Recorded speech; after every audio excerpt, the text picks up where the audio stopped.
Welcome back, Year 8, to your third music lesson. This lesson will be on minimalism and rhythm. Before we get started, any videos you're looking for, like previous lessons, can be found on the school YouTube channel. So go have a look at those if you haven't done any previous lessons, or if you're struggling, make sure you are watching these videos. When it comes to uploading to class charts, again, Word document, PowerPoint, screenshot your work, or take a picture of your written work and upload it. Research project deadline. You have until the 12th of February to complete your research project that you should have been working on over the past few weeks. This is so that means you have about 3 weeks left to finish and submit your work. So please keep working on a slide or two every week, and please keep adding to your research. And then if you have not done a previous lesson, please go back and complete it, as it may help you as we go further along into lessons. For this lesson today, the lesson objective is to understand time signatures and their importance in a song. So at the very least, in the red box on the left, you are able to understand what a 4/4 time signature is. As you get better at this, the yellow box in the middle, you are able to identify different time signatures and hear their differences.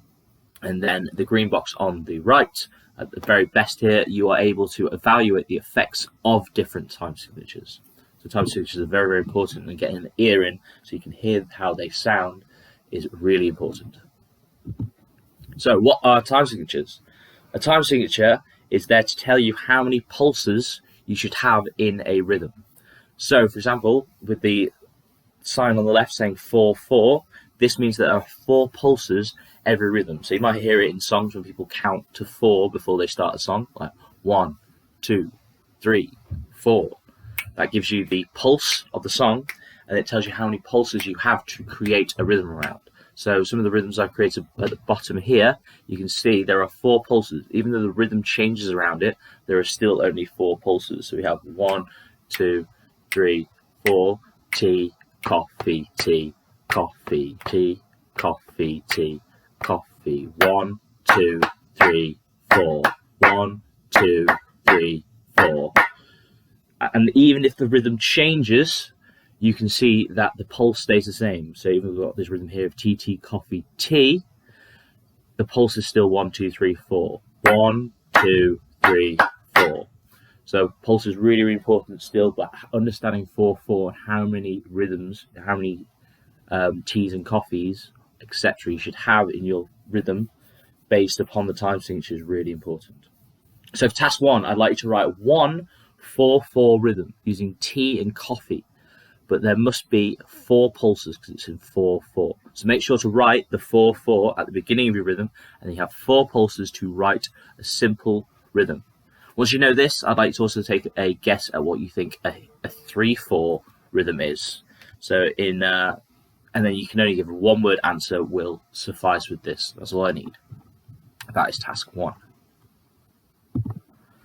Once you have done this, I'd like you to look into different time signatures and sort of the sound and effect they have. I'm not really expecting you to know and hear straight off what type of a time signature is, but I want you to start getting an idea of identifying how different time signatures give a sort of different effect to a song. So the different songs have different time signatures, meaning you don't always have 4 pulses every bar, like 4/4. Some songs have 3 pulses every bar. It's like 3/4. So instead of going 1, 2, 3, 4, now we go 1, 2, 3, 1, 2, 3, 1, 2, 3. Might give a completely different effect to the song. So for task 2, below there are 3 songs that I'd like you to listen to and write about. The first one is Another One Bites the Dust by Queen. This song is in 4/4 times. There are 4 pulses every bar. Then the second song is called Waltz Number 2, XO. It's by a guy called Elliott Smith. That is in 3/4 time signature. So it's 1, 2, 3, 1, 2, 3. Then lastly, the third song is a song called Hunting Bears by Radiohead. And this song has no time signature. Sometimes we call this free time. Has no time signature at all. So for this task, you should upload 3 short paragraphs about each song. Please title each paragraph so I can tell which one you're talking about. So for Another One Bites the Dust, write Another One Bites the Dust, and then write about how a 4/4 time signature gives a sort of effect to the song. For each of these songs, I would like you to comment towards the time signature's influence on the pulse, on the rhythm, and the overall feel of the song. And finally, once you've done those three short paragraphs, I'd like you to write a sentence explaining why time signature might be important towards a song. So why do you think that it is actually really important we have a time signature? I'd like to hear your opinion. Once you've done that, can you please continue with your minimalism research project? The criteria and examples for your research project can be found on class charts under research project. You should be thinking about completing slides 5 and 6 for this lesson. Again, does not need to be uploaded yet. You're working towards the 12th of February, so please keep plugging away and adding to your research project. Thank you very much, Year 8, and hope you're well.